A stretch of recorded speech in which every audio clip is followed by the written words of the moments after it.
নমস্কার, স্পটন নিউজে আপনাদের সবাইকে আরেকবার স্বাগত। আমি সাগর। এই মুহূর্তে আপনাদের সঙ্গে উপস্থিত রয়েছি যুব ভারতী ক্রীড়াঙ্গন থেকে। যুব ভারতী ক্রীড়াঙ্গনে জোর কদমে অনুশীলন সেরে নিল ইমাম ইস্ট বেঙ্গল। রাত পোহালেই শুরু হচ্ছে ডুরান্ড কাপ। প্রথম ম্যাচে মুখোমুখি সাউথ ইউনাইটেড বনাম ইমাম ইস্ট বেঙ্গল। তার আগে চূড়ান্ত অনুশীলনে ইস্ট বেঙ্গল কি করলো সাউথ ইউনাইটেডের বিরুদ্ধে, চমক দলে কি থাকছে অস্কার ব্রুজো, কোন কোন বিদেশিকে বেছে নিচ্ছেন এই দলের বিরুদ্ধে খেলার জন্য, সেই সমস্ত কিছুই রইল এই ভিডিওতে আপনাদের জন্য।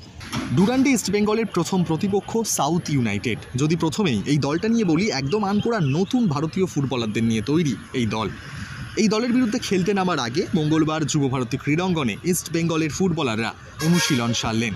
তবে অনুশীলনে সৌভিক চক্রবর্তীকে সতীর্থদের সঙ্গে দেখা গেল না। তিনি সাইড লাইনে ফিজিওর সঙ্গে বেশ অনেকক্ষণই সময় কাটায় এবং প্র্যাকটিস শেষ হওয়ার আধ ঘন্টা আগেই মাঠ ছাড়েন ফুটবলার। কোচ অস্কার জানিয়েছেন প্রায় 2 সপ্তাহ মতন মাঠের বাইরে থাকতে হতে পারে ফুটবলারকে। সৌভিক সুস্থ হতে টাইম লাগবে।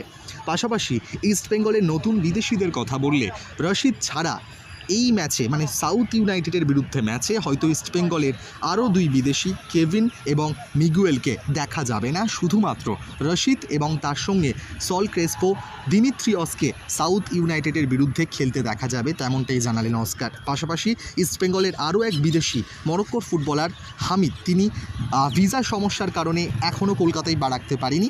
সমস্যা মিটে গেলে তাড়াতাড়ি চলে আসবেন এই বিদেশি। কোচ অস্কার আরও জানিয়েছেন এই কদিনের মধ্যেই সব ফুটবলাররা অনুশীলনে যোগ দিয়েছেন, তাই ফিটনেসের দিকেই বেশি নজর দিচ্ছেন তিনি। এছাড়াও এদিন অনুশীলনে উপস্থিত হয়েছিলেন ইস্ট বেঙ্গলের শীর্ষকর্তা দেবব্রত সরকার। তিনিও কথা বলেন ফুটবলারদের সঙ্গে। আইএসএলের পরাজয় ভুলে ডুরান্ডকে পাখির চোখ করেছে ইস্ট বেঙ্গল।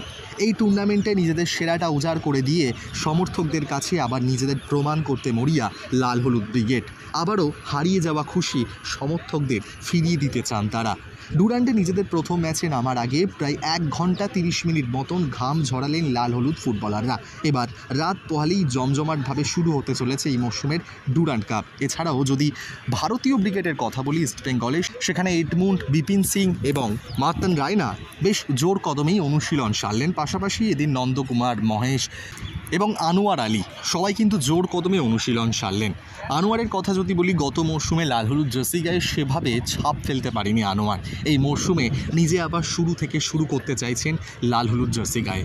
এখন এই ফুটবলার কি করে সেদিকেও থাকবে চোখ। এবার দেখার বিষয় থাকবে যে এই মরশুমে ডুরান্ড কাপের প্রথম ম্যাচে নামতে চলেছে ইস্ট বেঙ্গল। এই ম্যাচে ইস্ট বেঙ্গল লাল হলুদ জনতার মুখে এক গুচ্ছ হাসি খুশি তুলে দিতে পারে কিনা, এখন সেদিকেই চোখ সমর্থকদের। আপাতত যুব ভারতী ক্রীড়াঙ্গন থেকে এটাই ছিল ইস্ট বেঙ্গলের গুরুত্বপূর্ণ আপডেট।